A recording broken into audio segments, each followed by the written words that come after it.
자, 오늘은 이 말씀을 가지고 애굽으로의 이주라고 하는 제목으로 잠시 은혜를 나누고자 합니다. 이주 또는 이사 같은 말입니다. 자, 여러분은 우리 한국인이 해외에 몇 명이나 이주해서 살고 있는지를 아십니까? 야, 해외 나가니까는요, 한국 사람들이 없는 데가 없어요. 한국 사람들이 전 세계에 쫙 퍼져서 삽니다. 2020년 12월 기준으로 우리 한국 사람들이 180개국 732만 5,143명이 이주해서 살고 있다고 합니다. 적은 숫자가 아니죠. 어마어마한 숫자입니다. 하지만 해외로 이주한 한국인들이 모두 자원에서 나간 것은 아니다라고 하는 것입니다. 또한 해외에서 다 행복하게 살고 있는 것도 아니다라고 하는 것입니다. 이 많은 사람들 중에는 본인의 의사와는 상관없이 강제로 이주된 사람들도 있습니다. 특히 19세기 중반 간도와 연해주, 만주 등지로 이주한 사람들이 바로 그렇다라고 하는 거예요. 강제로 이주를 당하게 됐다라고 하는 거예요. 이러한 사람들은 그곳에서 정말 힘들고 고달픈 삶을 살았던 것입니다. 또한 해외 이주민들 중에는 국내의 불안한 정치, 경제 문제로 인해 만주나 러시아, 일본 등으로 이주한 사람들도 많습니다.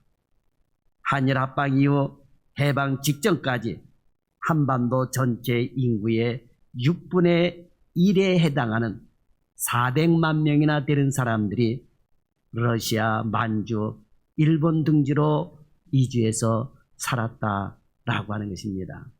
특히 일본인들이 일제시대 때에는 우리나라에서 100만 명이 살았는데 반대로 우리나라 사람들은 일본에 200만 명이 살고 있었다라고 하는 것입니다. 그래서 일본 사람들이 나라가 망하고 일본으로 후퇴해서 갈 때 일본인들을 죽일 수가 없었던 거예요. 왜냐하면 일본 안에는 우리 한국인들이 더 많이 살고 있었기 때문에 우리가 일본 사람들을 죽이면 일본에는 또 우리 한국 사람들이 죽게 되기 때문에 일본 사람들을 가도록 내버려 두고 일본에서도 한국으로 이렇게 오게끔 내버려 뒀다라고 하는 거죠. 아직도 일본에 거주하고 살고 있는 우리 동포들이 약 70만 명 이상 이렇게 살고 있다고 하는 것입니다. 자, 그런데 여러분, 이사하는 게 쉬워요? 어려워요? 쉽죠? 요즘 이사하는 게 얼마나 쉬워요? 요즘 이삿짐 맡겨놓으면 돈이 없어서 그러지. 옛날에는 이사하려면 어떻게 했어요? 아이고, 친구들이 와서 이사를 해주고, 저도 이사를 따져보니까 얼마나 많이 했는지 몰라요. 우리 집사람하고 결혼하고 여기 지충이에서 살았지. 지충이에서 박석고개로 이사를 갔지. 또 박석곡에서 가련동으로, 그 가련동에서 한 번 더 그 12번지로 이사를 갔지. 그리고 다시 또 박석곡에로 그 교회당 건축하면서 이사를 왔지. 그리고 박석곡에서 있다가 저기 현대홈타운 불광동으로 이사를 갔지. 불광동에서 또 어디로 이사 갔느냐? 저 원흥동 또 하루돈 식당이라고 하는데 그쪽으로 또 이사를 갔지. 교회도 이사 갔지. 또 거기서 이사를 하고 또 어디를 왔느냐? 은평뉴타운으로 또 이사를 왔지. 은평뉴타운으로 이사 와가지고 또 이 교회 건축하면서 교회 옥탑으로 이사를 왔지. 또 이 교회 옥탑에서 어디로 이사 왔느냐? 저기 지충리 또 이사를 했지. 아이고, 결혼하고 나서 이사를 한 10번은 한 것 같아요. 그러니 처음에 이사할 때는 친구 목사님들이나 우리 식구들이 이삿짐이 많지 않으니까 그나마라도 리아가로 해서 날랐는데, 아이고, 이제 살다 보니까 짐이 얼마나 많이 늘어났는지 이제는 이사를 하게 되면 이삿짐 센터를 불러야 되는데 아이고, 돈이 있어야 이사를 하죠. 그죠? 예, 돈이 있어야 이사를 하지. 왜? 이사 비용이 지금은 만만치를 않다라고 하는 겁니다. 그러나 때가 되면 이사를 해야지 여러분 어떻게 하겠습니까? 그죠? 그러니까 우리나라에서 이사하는 것도 이렇게 힘이 든데, 그죠? 저는 거의 뭐 요 은평구 안에 요 테두리 안에서 이사를 했는데 그것만 해도 힘들고 생각해 보니까 머리가 아프더라고요. 내가 어떻게 이렇게 이사를 많이 했나 하고 머리가 아플 정도요. 그런데 해외로 강제로 이주를 당했다고 생각해 보세요. 얼마나 힘들었겠습니까? 오늘은 이러한 해외 이주자들과 그와 연관된 상황들을 떠올리면서 오늘 본문에 기록된 이스라엘의 애굽 이주를 우리가 생각해 보고 은혜를 나누고자 하는 것입니다.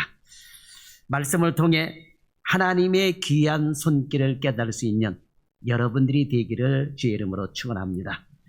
자, 첫째로 이 야곱은 이사를 많이 한 삶을 살았어요. 누구보다도 야곱은 이주를 많이 했습니다. 자, 왜 이주를 많이 했을까요? 야곱은 하나님의 뜻대로 살지 않고 자신의 고집대로 살려고 하였기 때문에 이사를 많이 하는 삶을 살 수밖에 없었다라고 하는 것입니다. 자, 여러분 생각해 봐요. 도시가 개발되게 되면 이주하기 싫어도 이주해야 돼요. 그죠? 저도 박석곡에서 만약에 이 도시가 뉴타운이 개발이 안 됐다고 그런다면 지금도 거기에 살고 있었을지 모르겠어요. 그런데 개발이 되니까 이사하기 싫어도 이사를 해야 돼요. 근데 우리나라는 어때요? 이사 비용을 많이 줍니까? 조금 줍니까? 많이 주죠? 그죠? 우리나라는 참 좋은 나라예요. 그래서 개발하면서 이사하려면은 그냥 막 이사하고도 돈이 남을 정도로 주잖아요. 그래요, 안 그래요? 네? 안 그렇죠? 참, 좋은 나라인지 나쁜 나라인지는 모르겠어요. 보상을 받고 이사하려니까는 그 돈 가지고는 어때요? 빚을 더 내고 가야 돼요. 그죠? 예, 그러니까 보상이라고 할 수도 없어요. 그러니까 늘 이 주민들의 삶이 어렵고 팍팍할 수밖에 없다라고 하는 거죠. 그리고 개발되고 나면 어떻게 해요? 원주민들은 많이 못 들어와요. 타지 사람들이 많이 들어오게 되지. 어쨌든 강제 이주시키는 거예요. 근데 야곱도 강제 이주를 당한 거예요. 자기가 잘못해서 이거는. 하나님의 말씀에 순응하지 못해서. 그래서 자기 고집대로 살려고 하다 보니까 이사를 많이 다닐 수밖에 없었다라고 하는 것입니다. 물론 야곱의 이사 가운데는 의미가 있는 이사도 있었습니다. 그러나 머무를 곳과 머물지 말아야 할 것을 구별하지 않고 자기 생각대로 이사함으로 인하여서 어려움도 많이 겪었다라고 하는 것입니다. 야곱의 할아버지 아브라함이 이스라엘 민족의 조상이 될 수 있었던 것은 그가 하나님의 명령에 순종하여 믿음으로 갈대아 우르를 떠났기 때문입니다. 만약 아브라함이 가나안으로 이주하지 않았다면 어떻게 되었을까요? 결코 큰 민족을 이루지 못했을 뿐만 아니라 믿음의 조상도 되지 못했을 것입니다. 자, 야곱은 할아버지 아브라함보다 이사를 훨씬 더 많이 했는데 그때마다 인생의 중대한 변화를 경험했습니다. 재미있는 것은 성경이 야곱의 이사를 설명할 때마다 특색 있는 단어를 사용을 했습니다. 창세기 28장 10절에 보면 야곱의 첫 번째 이주인 하란으로 이주를 말씀하면서 야곱이 브엘세바에서 떠나 하란으로 향하여 가더니라고 말씀을 했습니다. 자, 여기서 가더니라고 하는 이 단어는 원어에 보면 얄라크라고 되어 있어요. 얄라크. 얄라크라고 하는 단어인데 이게 뭐냐?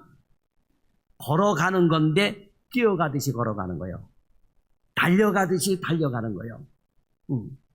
자, 그러면 왜 야곱이 이렇게 뛰어가듯이 달려가듯이 도망가듯이 이주하는 모습이 나올까요? 그러니까 야곱이 가면서 그냥 바쁘게 가는 거예요. 얼마나 바쁘게 가는지 모릅니다. 그런데 야곱이 이렇게 쫓기듯이 도망가듯이 하란으로 이주한 이유는 에서가 받아야 할 장자의 축복권을 가로챘기 때문에 그러는 거예요. 그래서 어쨌든 홀로 이제 이사를 개나리 보찜을 들고 홀로 도망가듯이 지금 하란으로 이주를 하게 되는 것입니다. 그래서 이 형의 장자권에 이 손을 대고 속여서 뺏음으로 말미암아 가로챈으로 말미암아 에서는 이 일로 인하여 야곱을 죽일 기회를 찾게 된 것입니다. 그리고 야곱은 두려운 마음에 외삼촌이 사는 하란으로 그렇게 이주하게 되었다. 도망가게 되었다. 그러니까 그 발걸음이 얼마나 여러분 빨랐겠습니까? 너무나도 빨라. 야반 도주하듯이 간 거예요. 야반 도주하듯이 그냥 도망가듯이 가는 거예요. 자, 그런데 창세기 29장 1절에 보면 베델에서 하루를 머뭅니다. 그죠? 너무 도망가다 보니까 어두컴컴한 밤이 되고 그 다음에 피곤해서 잠도 오게 되고 그러니까 어느 한 들판에서 잠을 자는데 나중에 베델이라고 하는 이름이 주어지죠. 자, 그런데 야곱이 하룻밤을 자고 다시 하란으로 이주를 하는 이 두 번째 날에 그 모습이 또 기록이 되어 있는데 전날과는 다른 모습이었습니다. 성경은 야곱이 길을 떠나 동방 사람의 땅에 이르러라고 창세기 29장 1절에 보면 말씀하고 있는데 여기에 원어에 보게 되면 레겔 나사라고 되어 있어요. 레겔 나사라고 그 히브리 원어에 되어 있는데 떠나는 길에 발걸음이 가벼워졌다라고 하는 거예요. 그러니까 첫날에는 도망할 때 급하게 도망을 가고 아주 그냥 잡히면 누구한테 형한테 잡히면 이제 죽을 각오가 되니까 그걸 피해서 가느라고 그냥 아주 그냥 도망가듯이 그냥 무거운 발걸음으로 뛰어가듯이 갔는데 두 번째 날에는 레겔 나사라고 되어 있는데 발걸음이 굉장히 가벼워지고 상쾌하고 즐거운 마음으로 출발했다라고 하는 거예요. 이게. 네. 자, 그러면 어떻게 이렇게 상황이 어제하고 오늘하고 바뀌었을까요? 지금까지는 발걸음이 무거웠는데 베델에서 야곱은 꿈에서 누구를 만납니까? 하나님을 만났어요. 하나님을 만났는데 하나님은 야곱에게 누운 땅을 야곱과 야곱의 자손에게 주겠다고 약속을 하셨습니다. 그뿐만 아니라 야곱과 함께 있어 어디로 가든지 지키실 것이고 결국에는 야곱을 이끌어 이 땅으로 돌아오게 하실 것이라고 약속을 하셨어요. 여기 창세기 28장 13절에서 15절에 나오는 말씀이에요. 자, 하나님으로부터 이런 약속을 받았으니 당연히 그 발걸음이 가벼울 수밖에 없는 거죠. 그 발걸음이 즐거울 수밖에 없었다라고 하는 것입니다. 오늘 3일 예배에 여러분들이 무거운 발걸음을 들고 나왔어도 하나님의 말씀을 듣고 돌아갈 때는 가벼운 발걸음, 즐거운 발걸음, 행복한 발걸음이 되기를 주의 이름으로 축원합니다. 자, 야곱의 특징적인 두 번째 이주는 창세기 35장 5절에 기록이 되어 있는데 세겜에서 베델로 이주하려고 할 때의 사건입니다. 자, 야곱은 가나안으로 돌아온 즉시 하나님께 언약한 대로 베델로 가서 제단을 쌓아야 했지만 그 언약을 잊고 베델로 가지 않고 세겜에 머물러 버립니다. 세겜에 머물러요. 그러다가 사건이 일어나죠.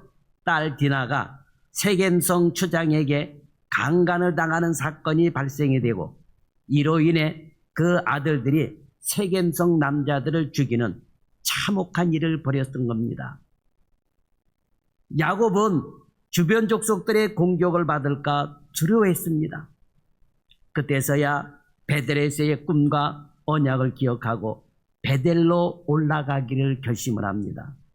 그렇게 해서 이주를 또 시작하게 되는데 이때 그들이 떠났으나 하였는데 이때도 원어에 보게 되면 나사라는 단어를 썼어요. 다시 말하면 즐거운 마음으로 기쁜 마음으로 세겜에서 베델로 가게 됐는데 요때는 한 가지 단어가 또 첨가되는 게 있는데 뭐냐? 장막에 말뚝을 뽑았다라고 하는 거예요. 말뚝을 뽑아버렸다. 자, 여러분, 말뚝을 뽑아버렸다고 하는 건 뭐예요? 여기서 안 산다 이거예요. 그죠?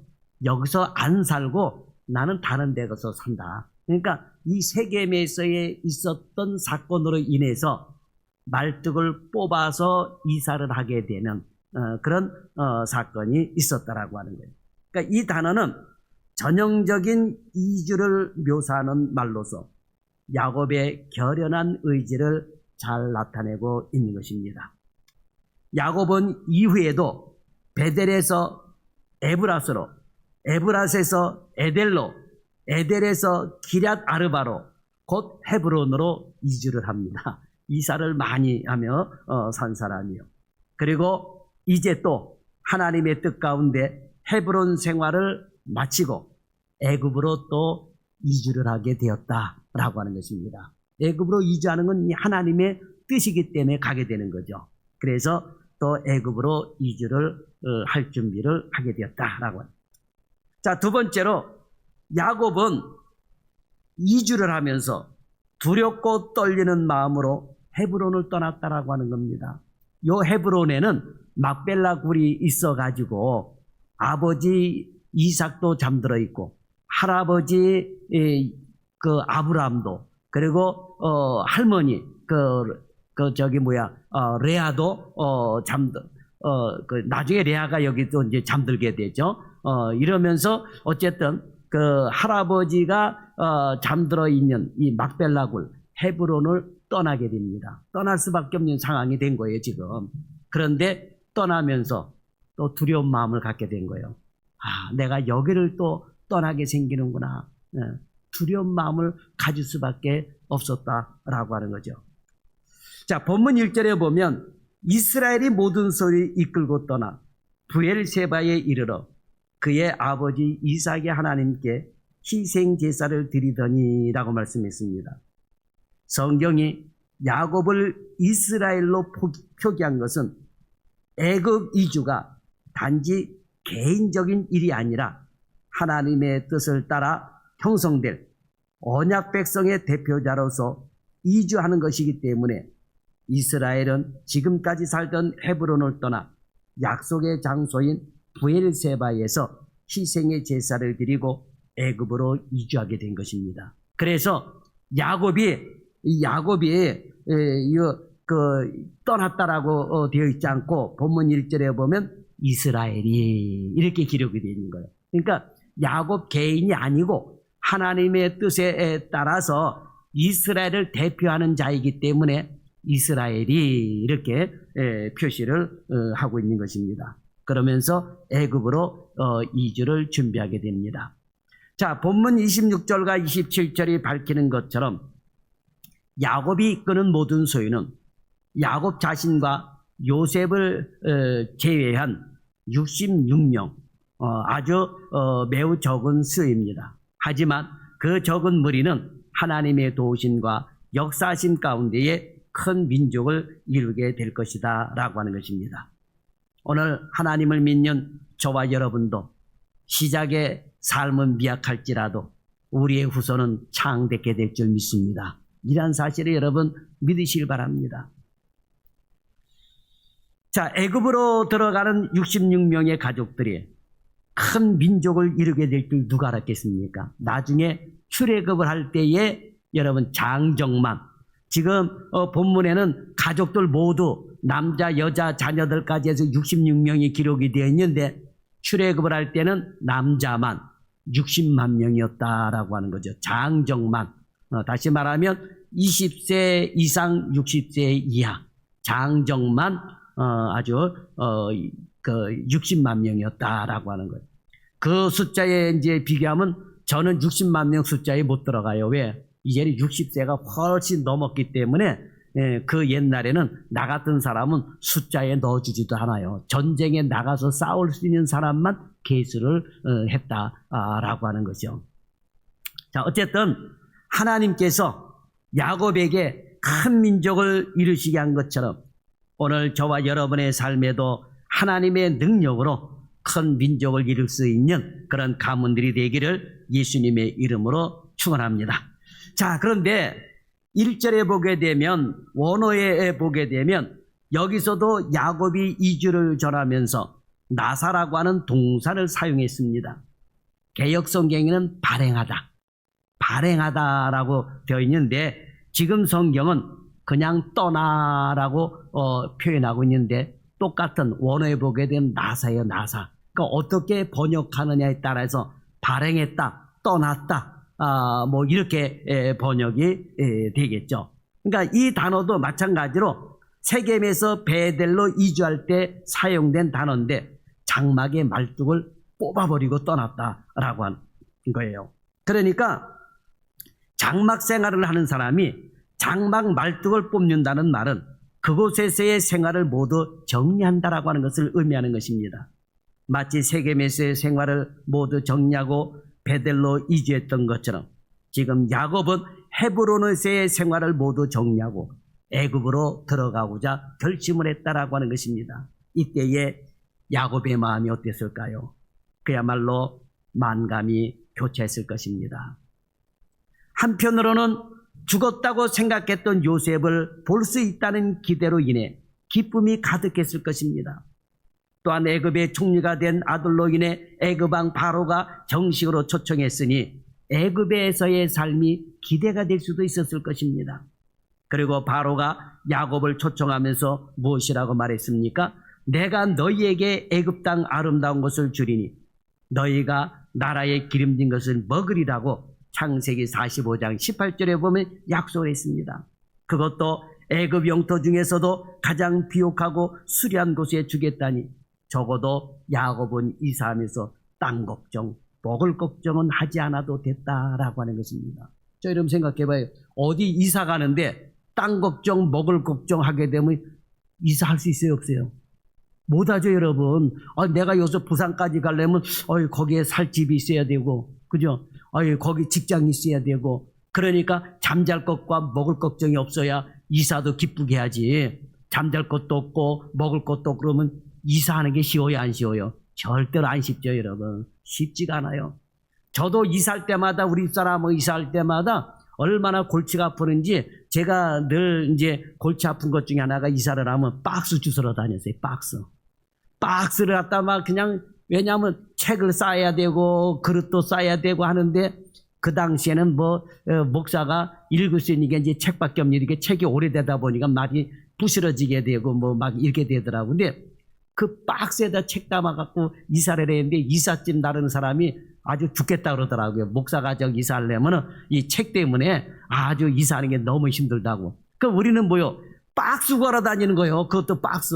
그러면서 가게마다 박스 구하러 다니니까 내가 박스 주워서 파는 사람도 아니고, 박스 있냐고, 박스 좀 달라고. 그리고 없고 앉으면은 그 당시에 50원씩 주고, 박스 하나에 50원씩 주고 사다가 짐을 쌌다라고 하는 거죠. 그러니까 이사만 생각하게 되면은 아이고 머리가 아픈 거예요, 박스 때문에. 그런데 이사하는데 만약에 땅 걱정, 집 걱정, 먹을 걱정 한다면 얼마나 머리가 아팠겠습니까? 그러나 야곱은 그래도 최소한의 땅 걱정, 집 걱정, 먹을 걱정은 하지 않아도 됐다라고 하는 것입니다.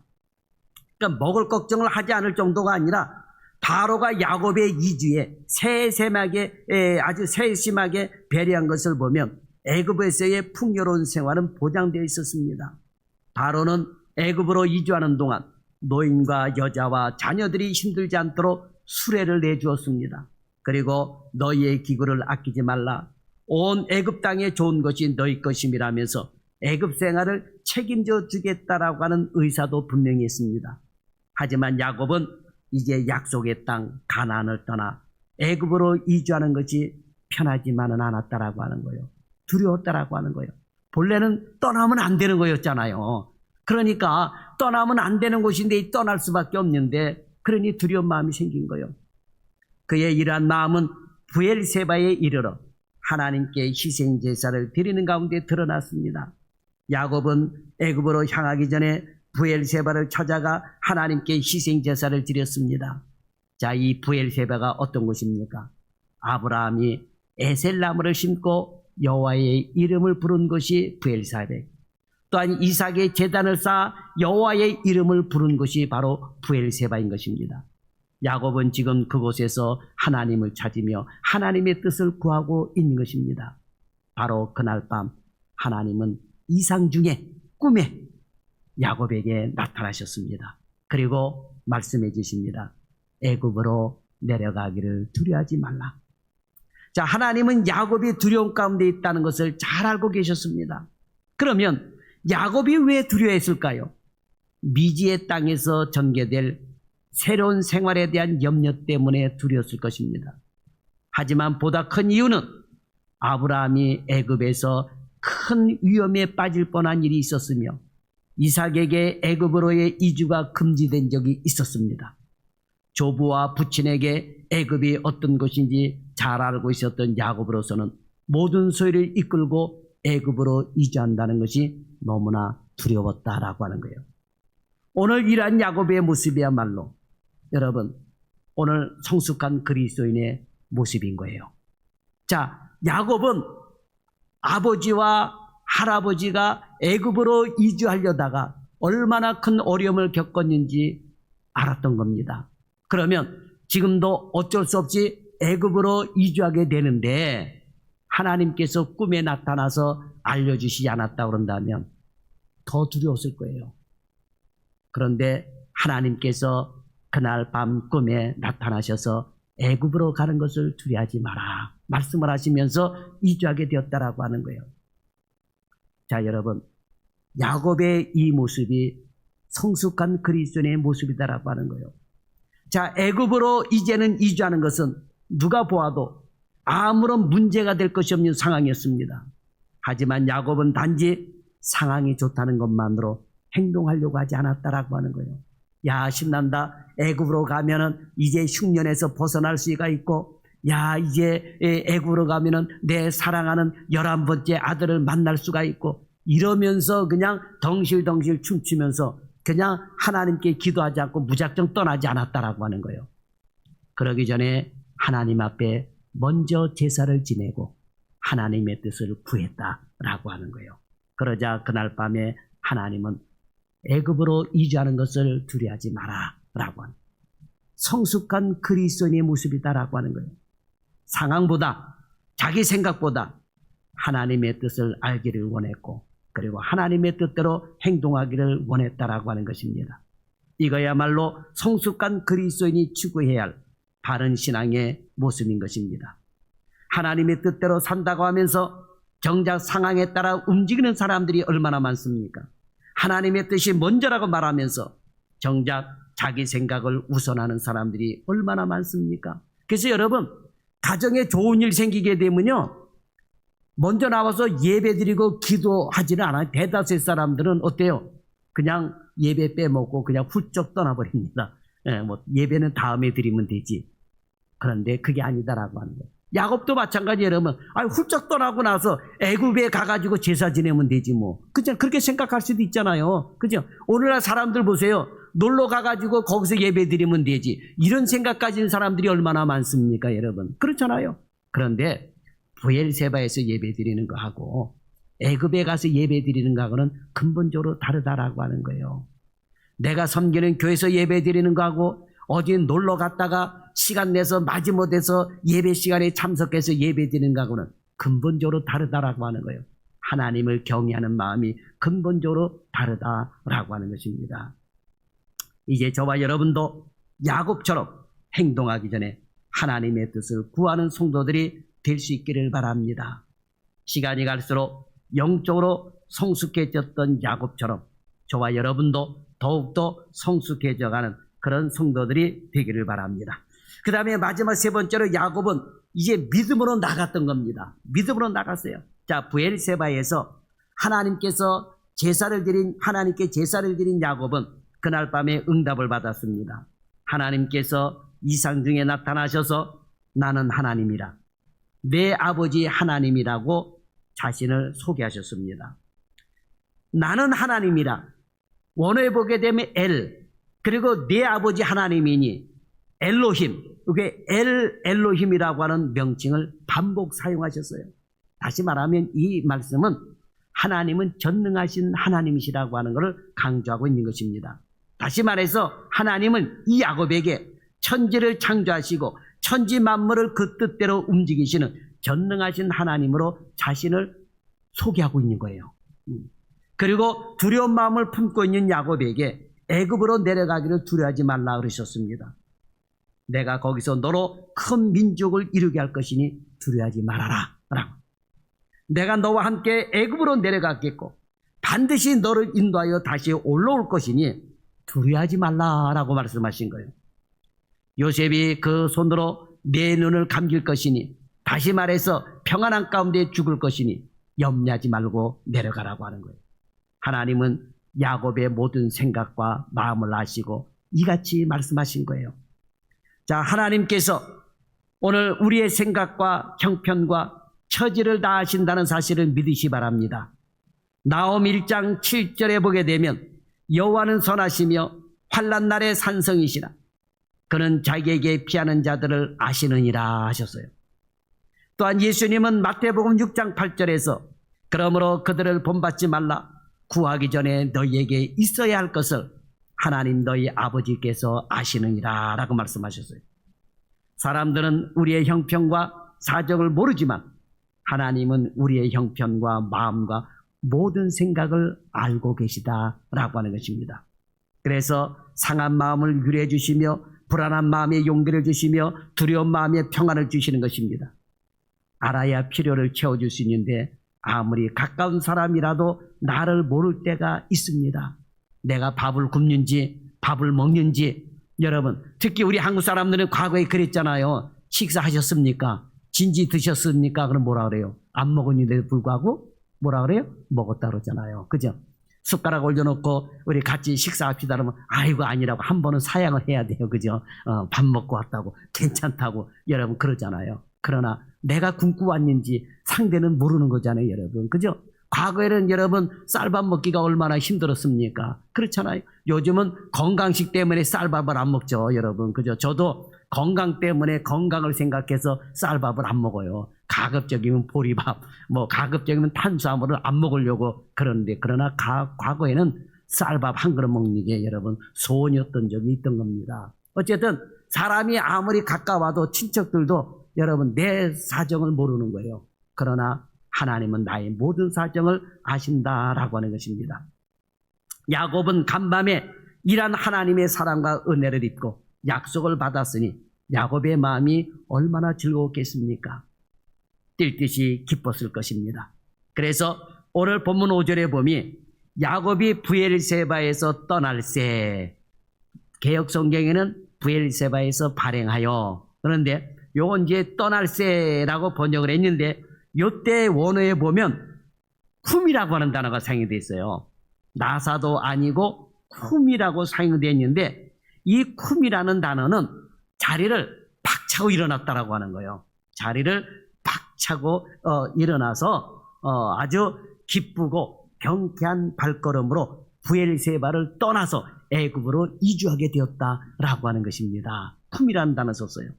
그러니까 야곱은 브엘세바에 이르렀을 때만 해도 두려운 마음이 가득했지만 그 다음 날에는 하나님께 제사를 드리고 하나님께 응답을 받고 환상 중에 하나님의 말씀을 듣고 그 다음 날에는 기쁘고 즐거운 마음으로 애굽을 향해서 이주할 수 있었다라고 하는 거예요. 그러니까 올 때까지는 두려운 마음으로 불안한 마음으로 브엘세바에 왔는데 브엘세바에서 예배를 드리고 하나님의 음성을 듣고 그 다음 날에는 뛸 듯이 기쁘게 일어나서 아주 경쾌한 발걸음을 가지고 즐거운 마음을 가지고 행복하게 애굽으로 이주를 하게 되었다라고 하는 것입니다. 자, 그러면 야곱의 마음이 무엇 때문에 이렇게 발걸음이 가벼워지게 된 겁니까? 바로 하나님의 말씀 때문이다라고 하는 거예요. 하나님의 약속을 받은 야곱은 약속의 성취를 믿고 그 모든 자손과 함께 애굽을 향해 힘차게 나아갔다라고 하는 것입니다. 하나님으로, 하나님의 사람으로 사는 사람들은 이렇게 그 행보가 가볍게 되는 줄 믿습니다. 하나님을 의지하는 사람은 이처럼 그 삶이 행복하고 기쁘고 삶 자체가 가벼운 것입니다. 여러분의 삶이 무거운 삶이 아니라 이렇게 가볍고 기쁘고 즐겁고 행복한 삶이 되기를 바랍니다. 사람이 나이를 먹으면 뭐만 늘어난다고 그래요? 사람이 나이 먹으면 뭐가 늘어나요? 고집이 늘어나죠. 고집 늘어나요. 나이 먹으니까 누구 말도 안 듣게 돼요. 내 생각에 박혀져가지고 나만 옳다고 그런단 말이에요. 아니야, 내 생각이 옳아. 뭐 이러면서. 그러니까 나이 먹을수록 노인네들이 모일수록 싸움을 잘해요. 왜 내 고집이 있게 되니까 그래요. 저도 나이를 먹다 보니까 이게 늘어나는 게 고집밖에 없어요. 그냥 신경질밖에 없고 서운한 것밖에 없고 나이 먹으면 그렇게 되더라고요. 그런데 야곱이 나이가 지금 몇 세예요? 애굽에 들어갈 때 나이가 몇 세요? 바로 앞에 들어가서 몇 세라 그랬습니까? 130세라 그랬어요. 야곱이 130세. 야곱의 나이가 130에도 불구하고 자기 생각을 앞세우지 않고 하나님의 뜻을 구하는 사람이 되었다라고 하는 것입니다. 그리고 말씀을 붙들고 힘을 내어 애굽으로 이주하게 되었다라고 하는 것입니다. 지금까지는 험악한 세월을 살아왔지만 이제는 행복이요 기쁨의 삶이 되었다라고 하는 것입니다. 오늘 우리도 하나님의 말씀에 집중하여 하나님의 뜻을 구하시기 바랍니다. 그러면 야곱처럼 나이를 불문하고 새 힘을 얻어 힘차게 앞으로의 정진된 삶을 살게 될 줄 믿습니다. 그리고 두려운 마음이 아닌 기쁘고 평안한 마음으로 살게 될 줄 믿습니다. 여러분은 하나님으로 인해 성공적인 삶을 영위하는 성도들이 다 되기를, 그래서 여러분의 삶에 나이를 먹어도 불안하고 두렵고 초조함이 아니라 하나님께 감사하고 기쁘고 즐거운 마음으로 신앙생활할 수 있는 삶이 되기를 예수님의 이름으로 축원합니다. 기도하겠습니다. 좋으신 하나님 감사합니다. 오늘 우리도 야곱과 같은 삶이 되게 하여 주옵소서. 야곱이 130년을 살아오면서 험악한 세월을 살았다고 그랬는데 오늘 우리도 우리의 삶을 돌아보면 험악한 세월을 살아온 인생들입니다. 그러나 주여, 이제 우리는 내 고집대로 사는 것이 아니라 나이 먹을수록 내 고집, 내 뜻, 내 생각은 내려버리고 하나님 앞에 예배를 드림으로 말미암아 하나님의 뜻을 구하는 성도들이 되게 하여 주옵소서. 그래서 남은 여생 야곱처럼 행복한 삶이 되게 하여 주셨던 것처럼 오늘 우리의 남은 인생도 행복한 삶이 될 수 있도록 하나님께서 인도하여 주시고 지도하여 주실 줄 믿습니다. 예수님의 이름으로 감사하며 기도드리옵나이다. 아멘.